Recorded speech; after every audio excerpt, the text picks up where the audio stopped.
It's time for Where You Live with Gene and Tony, the show that's all about owning, buying, selling, renting, and association management. If it involves a home, we'll talk about it. Here's your chance to get your homeowner questions answered. From the Concierge Landscape Studios, here's Gene and Tony.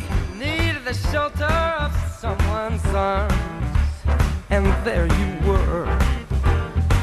Needed someone to understand my ups and downs. Good morning and welcome once again to Where You Live with Gene and Tony. I'm your host, Gene Sullivan, sans Tony Crockett, who is taking the day off because of Mother's Day. And before we get started with our show today, we want to wish all mothers out there a wonderful and happy Mother's Day. Hope you get a day of relaxation and being taken care of in the manner that you should be accustomed to. And we've got a lot to cover today on the show. We're asking the question, does an individual's word or promise mean anything anymore? I'm really concerned. It seems like there are a lot of people that have a misunderstanding of the relationship in a homeowners association and their contractual relationship with other homeowners. And I think that has kind of been downplayed and kind of put aside as we take a look at everything that's going on in the legislature today and all of the different legislation that is being proposed. So we're asking that question, does an individual's word or promise mean anything anymore? We're going to deal with a story here of someone in Tampa, Florida, and we're going to ask who's being petty? Is it the homeowners association or the homeowner? And then we're going to take a look at rules and regulations, but we're going to take a look at it from the perspective of the board of directors.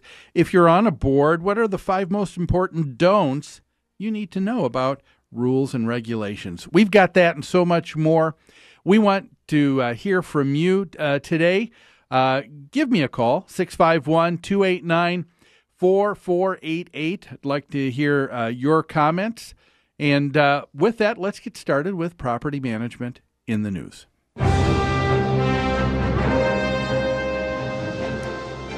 And today's article is entitled, How a Lightning Fan Outwitted a Petty Homeowner Association Over a Playoff Sign.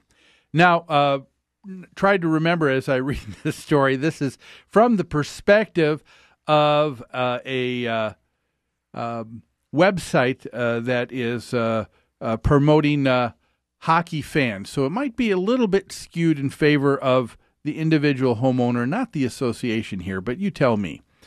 Stephen Paul, 28, is a Tampa Bay Lightning season ticket holder who's justifiably excited with his team in the Eastern Conference Finals and just a few wins away from the Stanley Cup.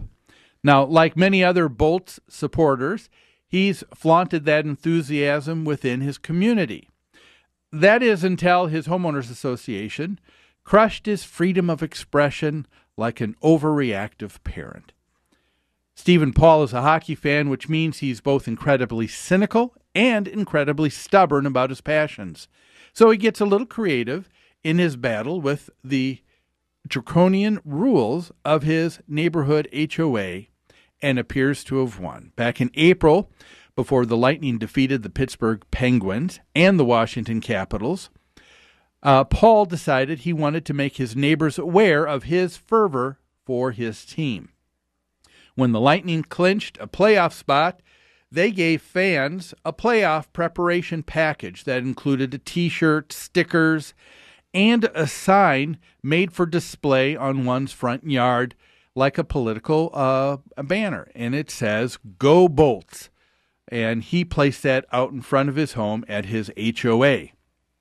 Well, the following week, he received this letter from his homeowners association. No signs are allowed except security company signs. Please comply with 5 days of this notice. Whoever it is that has too much time on their hands took a picture on Monday, turned it in, and then I got this letter, said Paul. No signs allowed except for security signs, said Paul. And that's when he shared this story with the hockey community and on the website where I got this article. His HOA limits lawn signs to ones that alert others that the home is protected by some alarm system or security service. So what does Paul do next? He takes his Go Bolts sign, and he figures that now he can put the words protected by in front of Go Bolts, and underneath the word Go Bolts, he puts the word security. So now it reads, protected by Go Bolts Security. A few days later, his wife was at home when something caught her eye outside the house, and it was someone with a camera taking another photo of the new sign, ostensibly to tell the HOA. Meanwhile, Paul was getting proactive with the HOA after their cease and desist letter, and he wrote a letter of his own. He said, I asked them if they had any community support. Tampa made the playoffs for the first time in years. Obviously, it's not a permanent sign in my yard. He said, don't they have anything better to do with my HOA fees? After transferring his sign into Go Bolts Security, now he hasn't received a second letter yet. The HOA told Paul they'll discuss the matter further at an upcoming meeting. Now, Paul decided to take it even one step further. Inside the bag, of course, was a flag with a large blue Tampa Bay Go Bolts insignia on it.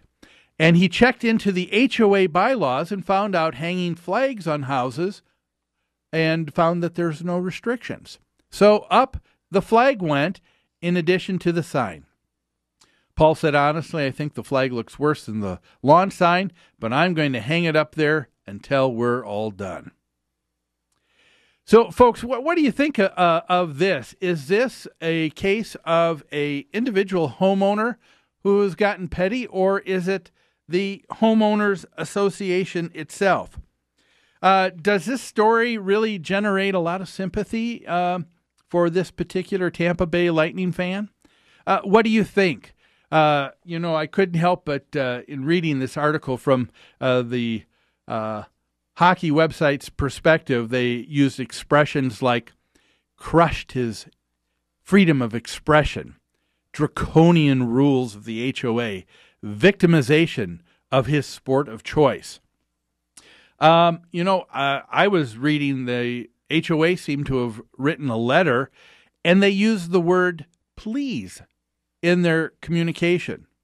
They gave a warning, not an immediate fine. They gave him time to respond. I don't know. This to me does not seem to be the crushing, draconian, victimizing HOA that is being characterized in this article. Do you think so? And it just makes me begin to ask, where is the civility of discourse nowadays? One of the reasons why HOAs and violation letters and all of the issues that homeowners have with their HOAs seems to come to such a fervent head sometimes is because we have just lost that basic premise of civility with one another anymore. Can people honestly go through life without using the victim card? I don't know. It doesn't seem to be that's the case anymore. In this article, it says that Mr. Paul seemed to have been creative and outwitted his HOA. Did he really? Is he outwitting anyone by just putting the words protected by and security around Go Bolts, and now is going to have us believe that people are going to think that this is a security company and not his desire just to keep the sign up? I don't think anybody was outwitted by anything. And then what I found very interesting in this article, it says after all of this, he checked his HOA documents, and then after that, he put up and displayed the flag that he had as well. Question I have is, Mr. Paul, why didn't you check your governing documents before you did anything? It seemed like he was certainly happy just to have one statement out there and it was a lawn sign, he probably would have been just as happy just putting up the flag. And since there was no prohibition that he found in the HOA, he wouldn't have found this. He wouldn't have found this difficulty. Would the HOA have sent a letter? Probably not at all. Is the HOA again draconian or awful because they're making a request? This is not, again, the victimization of an individual, but people need to realize that a homeowners association is involved with rules and regulations only because, and are asked to step in because others get concerned. I think, people need to remember, if you live in an HOA, people have better things to do than just to simply write a letter and then to take the time to follow through to make sure that you're crossing all your T's, dotting all your I's. The reason why an HOA many times responds is because they have been getting some pushback from other homeowners who are upset. And that is one of the reasons why it's not a matter of a draconian HOA. And, again, I don't see this as a violation of individuals' rights. We've got to remember that Mr. Paul here, as a member of a homeowners association, made an agreement. He made an agreement the day that he purchased that home and signed on the dotted line and became a part of that HOA, of that homeowners association. In that, he made an agreement, a promise to his fellow neighbors that he would pay his portion of the association dues for the operation of all of the services that they shared. And he also made a promise to be a good neighbor. And that meant by following the rules and regulations of the association. And the rules and regulations are there for one reason, and that is to try and set up a community, an air, if you will, of people just being nice and considerate to one another. And when it seems to me that when we take a look at a lot of these people that are upset about getting letters from their HOA, many times it's nothing more than someone who's saying, I want what I want, and I don't care what the majority says. And if that's the case, then maybe some people like this should be thinking about living in a single-family home as opposed to a homeowner's community. Well, that was brought to you today by Pest Control Services. Folks, we want you to remember, when you need to get rid of unwanted pests in your home or rental property, call someone who's responsive, professional, and a proud member of Angie's List. Give owner Greg Keener a call at 952-894-9748. That's Pest Control Services. Tell Greg you heard his ad on Where You Live. We're going to take a break. When we come back, we're going to take a look from the other side of this perspective on rules and regulations when we talk about what are the 5 most important don'ts an HOA board needs to know about rules and regulations. Back after this.